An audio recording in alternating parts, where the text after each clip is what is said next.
un nouveau partenaire au tableau de chasse de la diplomatie togolaise qui se veut de plus en plus offensive, la Pologne. Les deux parties ont posé ce dimanche les jalons de leur rapprochement.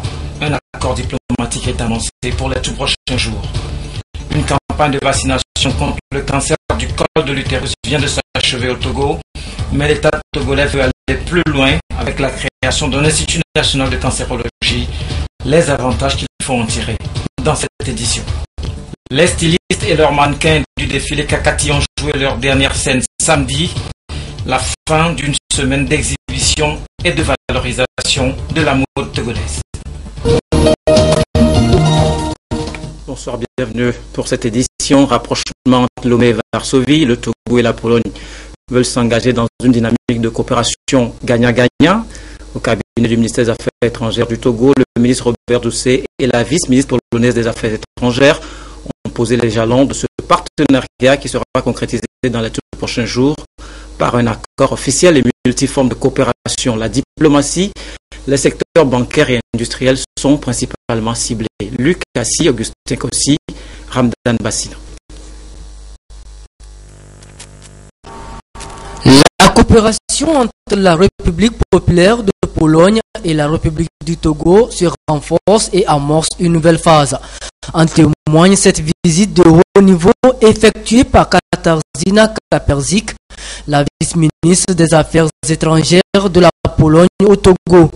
Avec sa délégation, elle a eu des entretiens avec la délégation togolaise conduite par Robert Doucet, ministre des Affaires étrangères, de la coopération et de l'intégration africaine. Rencontre à l'issue de laquelle l'hôte de marque a réaffirmé l'engagement de son pays à renforcer les relations de coopération et d'amitié avec le Togo. Bardzo się cieszymy, że możemy wraz z delegacją złożyć wizytę na zaproszenie. Je pense que c'est le moment où on peut parler de nouvelles ouvertures aux relations, dans les relations entre la Pologne et le Togo. Togo, c'est un partenaire le plus important dans l'Afrique de l'Ouest. Avec le ministre des Affaires étrangères du Togo, aujourd'hui on avait une réunion où on a parlé comment on peut augmenter la coopération entre le Togo et la Pologne, pas uniquement dans le domaine politique, mais aussi dans le domaine économique, culturel, échange de gens. Les discussions ont porté essentiellement sur la volonté des deux pays à instaurer un espace permanent de concertation et la signature prochaine d'un accord de coopération entre Varsovie et Lomé. Cette rencontre nous a permis de faire ressortir ou bien de démontrer la potentialité d'investissement au Togo, et la Pologne s'est dit prête à coopérer davantage avec le Togo dans le domaine économique. Et quand nous parlons de domaine économique, ce sont tous les secteurs de l'économie qui seront privilégiés par la coopération polonaise au Togo. Et nous avons échangé sur le secteur agricole où la Pologne dispose d'une grande expertise, et cette expertise-là sera mise à la disposition du Togo. Nous avons parlé de la coopération culturelle également. En matière de tourisme, par exemple, le Togo offre beaucoup d'atouts que la délégation polonaise a bien appréciés. Ces échanges ont également permis aux deux délégations de discuter sur des sujets liés à la diplomatie économique, une nouvelle vision de gouvernance au service du développement. En dehors du cadre formel diplomatique, d'autres partenariats se tissent au niveau de la société civile pour relever les défis relatifs à l'amélioration du sort des populations, notamment en matière de santé. En témoigne cette opération dénommée Semaine marathon de lutte contre la drépanocytose, organisée par le collectif des associations de drépanocytaires, en collaboration avec l'association Espoir de Vivre basée en France. C'est du 9 au 13 novembre prochain. Augustin Kossi, Carmen Madjé, à Cap. La drépanocytose, une maladie héréditaire liée au sang, souvent causée par l'altération de l'hémoglobine. Qualifiée de maladie de la race noire, elle touche plus de 50 millions dans le monde. Au Togo, on estime le nombre de drépanocytaires à environ 250 000. La plupart vivent dans l'ignorance et plus de la moitié décèdent prématurément.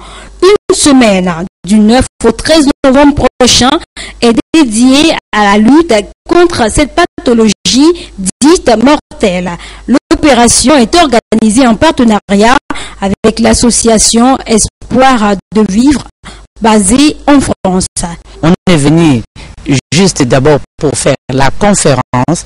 Il y a pour but d'informer aux jeunes. Qu'est-ce que de leur informer? D'abord, c'est la drépanocytose. Qu'est-ce que la drépanocytose? Les précautions à prendre pour ne pas avoir un enfant drépanocytaire. C'est le seul moyen d'abord pour faire reculer cette maladie qui est la drépanocytose. C'est quand on fait le dépistage. Des conférences débats à l'auditorium de l'université de Lomé, des campagnes de sensibilisation et de dépistage gratuits sont entre autres activités inscrites à l'agenda de l'événement. Et la campagne de sensibilisation, ça va se faire au niveau des écoles de BTS, parce que nous avons ciblé les jeunes de se marier afin que qu'ils prennent des décisions responsables avant de s'engager en couple. Et pour cela, nous avons ciblé les 3 écoles à Lomé et ce sera fait gratuitement dans ces écoles-là. On va faire un prélèvement et les résultats seront sortis. On va retourner leur distribuer dans leur école. Et nous avons également un objectif derrière. Et le premier, c'est à l'égard des drépanocytaires. Il faut qu'ils se connaissent et savent ce qu'ils doivent faire, ce qu'ils ne doivent pas faire. Également, savoir la nécessité de se mettre en association pour pouvoir mieux défendre leur cause. Les dépistés malades ou ayant les symptômes de la maladie seront pris en charge dans les unités spécialisées du CHU, Sylvanus Olympio et Campus. Les coûts de traitement seront réduits de moitié dans le contexte de cette campagne qui va couvrir la région maritime et le Grand Lomé. Autre mal qui fait beaucoup de ravages en ce moment et qui décime la gente féminine, le cancer du col de l'utérus. Cette semaine, les filles de 10 ans et plus ont été vaccinées contre cette pathologie, mais le gouvernement entend aller plus loin. Un centre spécialisé sera mis en place, l'Institut national de cancérologie. Alors, quels avantages peut-on tirer? Emmanuel Adaklo, Medina Bachas Salami. Explication. À l'instar de plusieurs pays africains, le cancer constitue un véritable problème de santé publique au Togo. Notre pays enregistre chaque année 3700 nouveaux cas de cancer avec en moyenne 2800 décès. Les cas les plus fréquents sont les cancers du sein, du col de l'utérus, de la prostate et du foie. Chaque cas de cancer est généralement traité par un spécialiste en la matière. Aujourd'hui, pour répondre aux multiples défis que pose le cancer à la population, le gouvernement togolais a décidé de créer une structure spécialisée appelée l'Institut national de cancérologie INC. Quand il verra le jour, l'INC prendra en compte tout le processus allant du diagnostic aux soins palliatifs en passant par le traitement proprement dit. Ce centre, en réalité, c'est le pôle de cancérologie qui allie aussi bien la prévention et le contrôle de la maladie, et ceci dans un climat de multisectorialité d'abord, multidisciplinaire et surtout multipartenarial. Avec l'INC, c'est certain que tout ce que les partenaires font dans le domaine de la lutte contre le cancer ne va plus rester rien que dans les rapports des unités, mais ça va être valorisé. L'INC interviendra aussi dans la recherche, la prévention et la maîtrise du cancer au Togo. Ce centre sera enfin un canal de coopération entre le Togo et les autres pays dans la prise en charge de cette maladie. Pour les patients, les biniveaux qui étaient au niveau du Togo ne seront plus repris dans les structures d'accueil pour la chimiothérapie et la radiothérapie. Avec l'INC, c'est un coût additionnel qui seront très à la reprise des bilans qui ont été faits au Togo. Ces coûts seront supprimés. L'ouverture de l'INC est prévue au centre hospitalier Sylvanus Olympio. Les premiers services seront les conseils, la chimiothérapie, la chirurgie oncologique et le service post-radiothérapie. À moyen terme, une unité de radiothérapie sera installée. Mais en attendant l'ouverture du centre, le Togo mène le combat à la source à travers les sensibilisations et la vaccination. On s'intéresse maintenant à l'éducation préscolaire. En sortant de la cellule familiale, l'enfant fait ses premiers pas à l'école, à la maternelle, lieu où il apprend à s'instruire, mais aussi connaît ses premières expériences de vie en groupe. Alors, la maternelle, est-ce un bon débarras pour les parents ou est-elle un fondement prépondérant dans l'édification de l'enfant, de l'individu, du futur citoyen? Christine Petit-Kialoudet tente de nous répondre.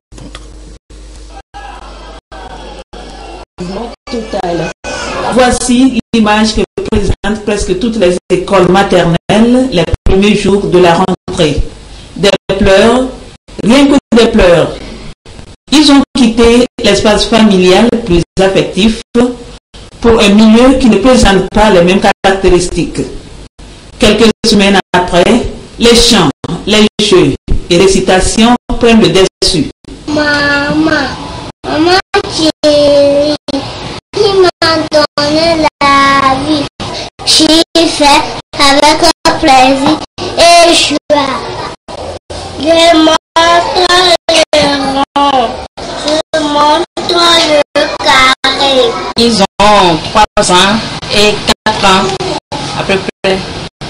On travaille en train de faire les traits et les bâtonnets, les ronds sur les adresses.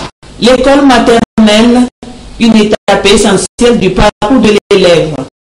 Elle prépare l'enfant à l'instruction obligatoire qui débute entre 5 et 6 ans révolus. Vous savez, on a les 5 sens. Bon, donc, il y a les exercices, il y a des spécifiques pour chaque sens. Vous avez par exemple ce qu'on appelle les jeux de quilles que l'on fait où l'enfant doit faire intervenir ses sens. Ça peut être, si je prends le sens la vue, le sens visuel, donc il y a ces jeux, il y a des jeux par exemple l'enfant doit identifier certains objets grâce à la vue. Il y a des choses à identifier également par l'oreille, les sons. Bon, et puis ce qui est fondamental à la maternelle, c'est les jeux. Les jeux, c'est toute la vie de l'enfant. Ça forme la personnalité de l'enfant. Et l'enfant qui commence à écrire. Ce n'est pas facile. Il y a cette prise même de l'outil graphique, le BIC. Il y a cette, si vous voyez l'enfant, il va avoir ce que nous appelons une prise palmaire. Il ne tient pas avec les doigts, il tient ça, n'est-ce pas, dans la main. Donc ça va se modifier au fur et à mesure qu'il progresse. Le vivre ensemble est aussi l'un des aspects importants de la maternelle. L'enfant apprend aussi à s'émanciper et à être au contact des réalités de la vie. Et si vous voyez les enfants, quand vous leur donnez, ou bien un enfant qui amène un jouet de la maison, il ne voudra jamais passer ce jouet à son camarade. Mais quand cette socialisation arrive, il va commencer à passer son jouet. Donc vous savez que bon, le travail porte. Le jardin est un milieu qui favorise tout. Il y a une grande différence entre la garderie et la maternelle. Bon, la maternelle prépare les enfants pour bien répondre aux CPE. Ça leur donne beaucoup d'atouts, beaucoup d'avantages. Bien que non obligatoire, la maternelle établit les fondements éducatifs et pédagogiques sur lesquels s'appuie et se développe les aptitudes des enfants durant leur scolarité.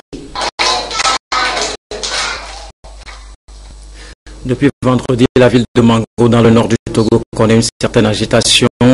Une manifestation pacifique contre un projet d'air protégé aurait connu des dérapages, 5 morts et des blessés. Le chef de l'État suit de très près la situation et s'investit pour un retour au calme. La situation est pour l'heure maîtrisée. Les ministres de l'Environnement et de la Sécurité étaient les invités de l'émission Plateau de la semaine cet après-midi. Je vous propose de suivre quelques extraits de leur intervention. Qu'est-ce qui s'est exactement passé à Mango? Le vendredi 6 novembre, déjà à 6 heures, il y avait vraiment des groupes de jeunes qui ont pris les rues de la ville de Mango. Certains sont allés vers le lycée, mais le gros lot est allé vers la préfecture. Bon, ayant les informations sur le caractère qui risque de ne pas être pacifique, nous avons pris les dispositions pour de l'éventualité. Donc au niveau de la préfecture, il y a un barrage de forces de sécurité au cas où les gens cherchaient à forcer. Effectivement, c'est ce qui est arrivé. Donc quand les manifestants sont arrivés au niveau de l'école primaire et ils ont tenté de forcer pour aller vers la préfecture. Il y a eu échange projectile contre garde lacrymogène. Donc, la grande majorité des manifestants est revenue au carrefour sur la nationale numéro 1 au niveau du monument. Ils voulaient s'y situer les uns les autres. Le commissariat de police est juste à côté du carrefour.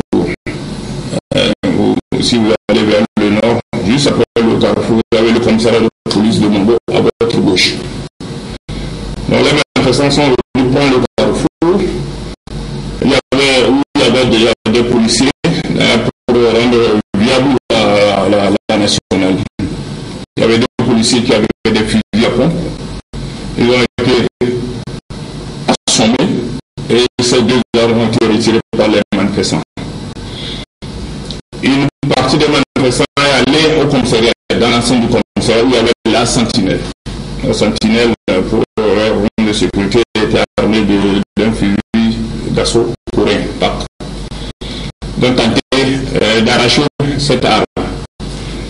Il y a eu avec les cadres, lorsque nous avons rendu visite aux malades à l'hôpital américain, il y a un manifestant qui délibérément il voulait arracher l'arme et il a eu le coup. Je déplore ce qui s'est passé. Donc dans cette joute de récupérer l'arme, les sentinelles étaient 2. On ne sait pas quand est-ce que les coups sont partis, malheureusement. Donc les coups sont partis, 2 manifestants ont été fauchés. Il y a eu sur le coup au niveau du monument 2 morts et des blessés, à peu près 5 blessés. Les blessés ont été évacués. Donc le compte rendu nous est parvenu.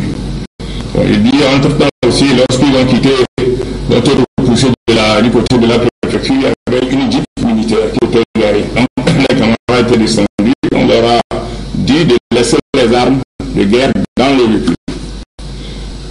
Il y a un manifestant qui a pris un fusil d'assaut appartenant à un adjudant-chef qui était sur le lieu. Donc cette arme aussi a été emportée. Donc ça faisait 3 balles. Donc lorsque le compte nous est parvenu, nous avons rendu compte au chef de l'État qui m'a dépêché. Donc je suis arrivé à Mango en début d'après-midi. Voilà. Est-ce que ça veut dire qu'aujourd'hui le calme règne? Quelle est l'atmosphère sur le plan sécuritaire dans la avant de rentrer dans le sujet, malheureusement, il y a un calme précaire. On parle d'air protégé, on parle d'opposition à un projet. De quoi est-il exactement question? À la conception de ce projet, la faible adhésion ou la méfiance qui a été manifestée par la population vis-à-vis de ce projet a été interprétée comme un risque. Alors, non. Pourquoi non? Parce que depuis le début de la mise en œuvre justement tous les ministres qui sont passés avant moi ont essayé de faire un travail de sensibilisation au niveau des populations. Et c'est pour ça qu'on s'étonne de constater que le problème a surgi de manière spontanée. Et je pourrais même vous dire que mercredi dernier, le matin, avant que je me rende au conseil, j'ai rencontré des cadres du milieu, que ce soit des ministres, anciens ministres, députés, représentants d'ONG, leaders politiques ou leaders religieux, pour essayer de changer, parce que nous avons eu vent de la demande qui a été introduite par les populations pour manifester à Mango. Alors, le but justement de ces retrouvailles, c'était quoi? C'était pour essayer de se concerter et désamorcer éventuellement ce qui pouvait se produire. Malheureusement, Mango a connu les événements que nous connaissons. J'en profite à la suite de M. le ministre Yak aussi pour dire aux familles endeuillées la proximité sur le rétablissement aux blessés. Vous suivrez une fois encore l'intégralité de cette émission ce soir en lieu et place de l'émission ID. Ce sera juste après le feuilleton La fille de ma mère. Pour un retour à l'apaisement total, les prières ne sont pas exclues et les héros de la foi pentecôtiste peuvent être mis à contribution. C'est ainsi qu'on appelle les nouveaux récipiendaires de la faculté de théologie des Assemblées de Dieu. Ils sont 124 au total pour cette 42e promotion à recevoir leur diplôme qui leur donne désormais quitus à aller évangéliser partout où besoin sera. Sonia Ménico, Hamdan.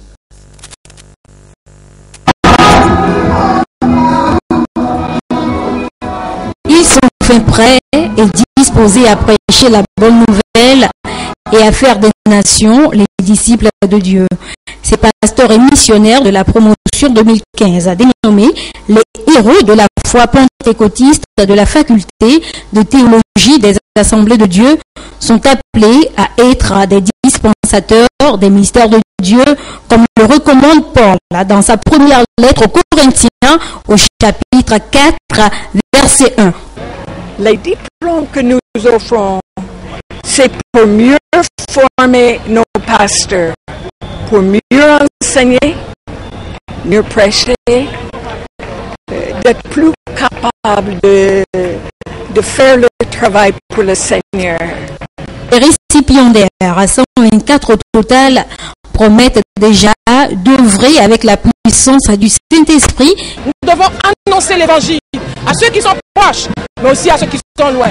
C'est depuis 1973 que la faculté de théologie des Assemblées de Dieu forme des pasteurs et missionnaires de différents pays d'Afrique. Les diplômes vont de la licence en théologie au doctorat en philosophie, en passant par le master en missiologie. Les acteurs de la chaîne littéraire togolaise disposent désormais d'une tribune de réflexion sur les œuvres littéraires du pays. Dénommée la Nuit des auteurs, cet espace est consacré à la reconnaissance des écrivains nationaux ainsi que leur rapprochement du lectorat. Cette soirée des auteurs a été lancée samedi à Lomé. Reportage Lucas Si, présenté par Dan Bassina. Ils étaient tous présents, auteurs, écrivains et éditeurs, bref, tous les acteurs de la littérature togolaise à cet espace qui leur est dédié, la Nuit des auteurs. Une tribune pour leur visibilité et le rapprochement de leur œuvre du lectorat. Et cette manifestation, il faut la saluer. Elle permet de consacrer la littérature togolaise et de montrer que cette littérature existe, qu'elle rayonne, qu'elle a pris son envol et qu'au Togo, tout comme dans un certain nombre de pays, nous avons une littérature qui a réussi à s'imposer. La littérature togolaise est en pleine floraison. Et pour les maisons d'édition togolaises promotrices de cet événement, il était impérieux de créer un espace de réflexion du devenir des œuvres littéraires d'origine togolaise. Tous ceux qui peuvent apporter un plus à la littérature togolaise. Ils se retrouvent pour échanger, pour s'améliorer. En échangeant entre eux, c'est également d'ouvrir la littérature aux autres secteurs d'activité, montrer que la littérature n'est pas élitiste, mais elle est accessible à toutes les couches de la population.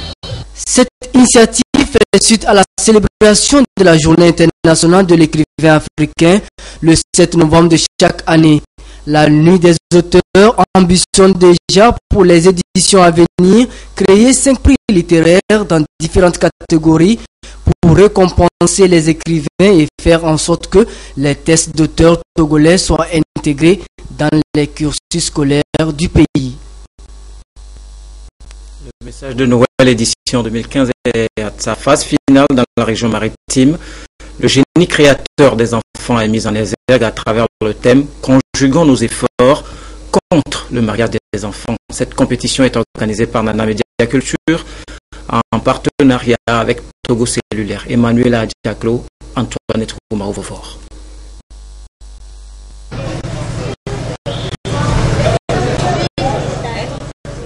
Message de Noël.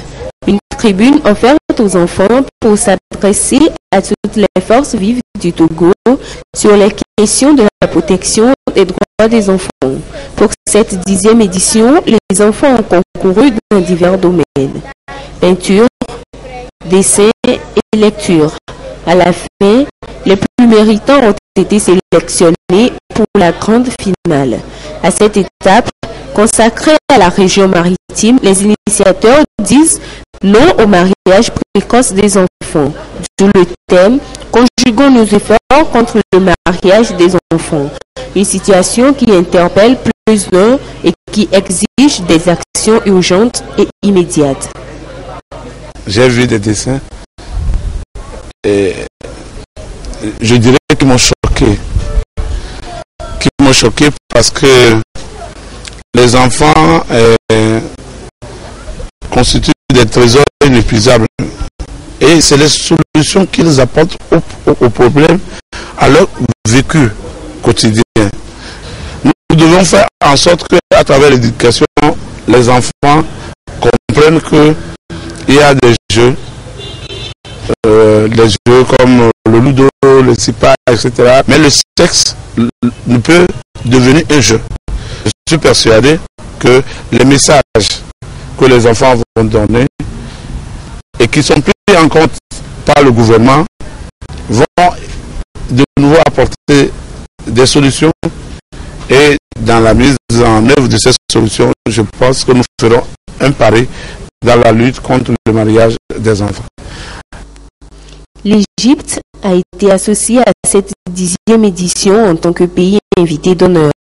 C'est pourquoi le thème de cette année a été couplé avec un autre sur l'Égypte.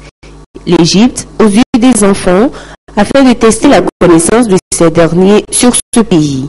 La l'apothéose du concours Message de Noël est prévue pour le 25 décembre prochain à Lomé.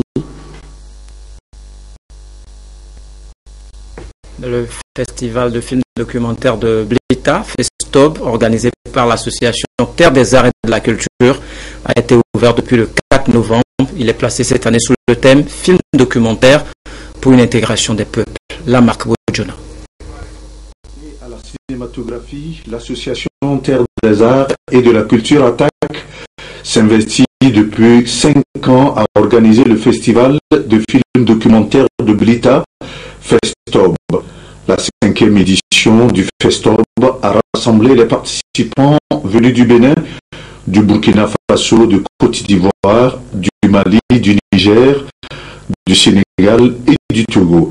On note également la participation des pays occidentaux, notamment la France, la Belgique et la Chine.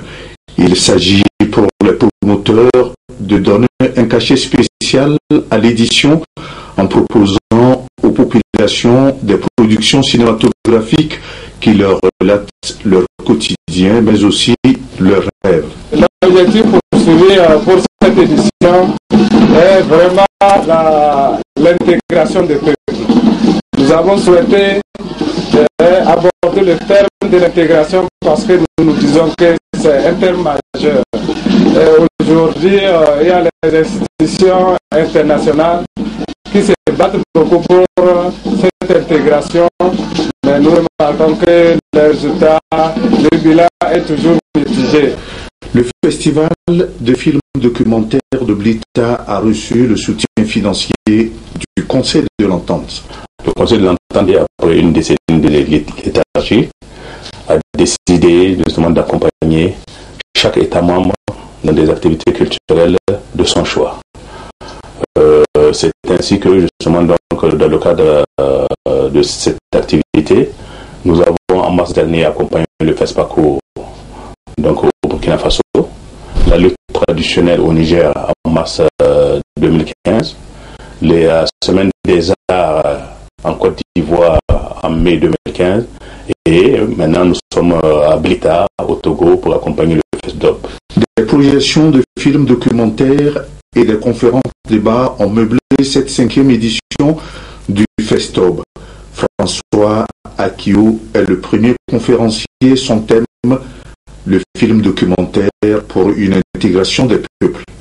La seule chose que nous avons à vendre aujourd'hui pour survivre, c'est notre culture, c'est notre art. Et sur ce champ-là, au moins, nous allons rester imbattables si nous croyons en nous-mêmes. Donc, partager cette réflexion avec l'ensemble des créateurs, les cinéastes et le monde qui nous entoure, notamment la jeunesse qui doit prendre la relève. C'est par une caravane qui a sillonné les artères de la ville de Blita que les promoteurs du FESTOB ont lancé les activités de cette 5e édition. Et puis les projecteurs s'étaient allumés pour la toute dernière fois samedi sur le festival de mode Kakati. Une semaine d'exhibition et de promotion du savoir-faire des modélistes togolais. 14 stylistes se sont révélés au public sous des modèles variés, originaux et portés par des mannequins aussi gracieux les uns que les autres. Sonia Meniko, Ramdan Bassino. Salade de cicatrices fashion, l'une des collections qui ont marqué la soirée apothéose de l'édition 3 de Kakati Mode. Des tenues conçues avec du pagne et du tissu noir, le tout mis en relief par une touche d'électronique. Une douzaine de stylistes a émerveillé le public dans des tenues sobres, chic, choc, sexy, glamour, classique et noir osé.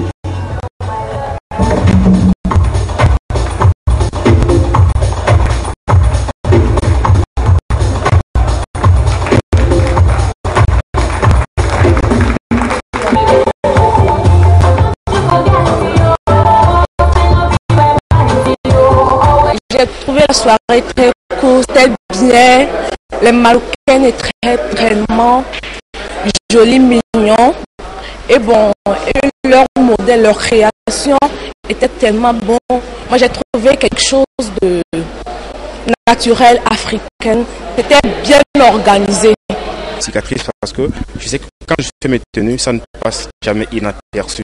Ça laisse toujours des traces. C'est ces traces qui sont immortelles qui se nomment cicatrices. Donc c'est très simple comme griffe. La pureté, l'éclat, l'innocence, ce sont là les caractéristiques de la collection Horizon de Crystal Fashion. Des tenues essentiellement conçues avec du ruban blanc par celui par qui cet événement a pris corps. La collection contraste avec ces tenues noires taillées avec de la soie.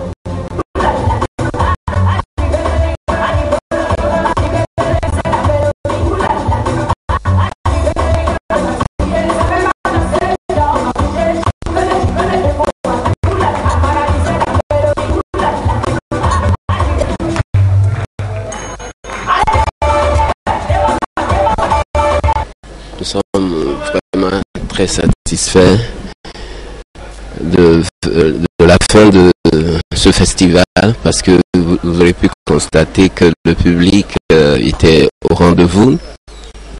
Les 3 défilés se sont bien passés. Ça a été difficile, mais on a eu quand même à les faire les 3 défilés avec succès. On rend grâce à Dieu et on félicite tous nos clients, tous nos amis, tous nos partenaires. En tout, 200 tenues ont été présentées au cours de cette soirée qui célèbre l'entrepreneuriat à travers un concours qui a permis de primer les 3 meilleurs jeunes talents dans le domaine. Je remercie le FAEJ qui ne cesse de promouvoir la jeunesse togolaise. Je remercie l'initiateur de l'événement, Kakati Moods. Je compte ouvrir un atelier parce que déjà, actuellement, je suis à la maison, je m'exerce à la maison. Les icônes qui ont marqué le secteur du fashion ont également été primées.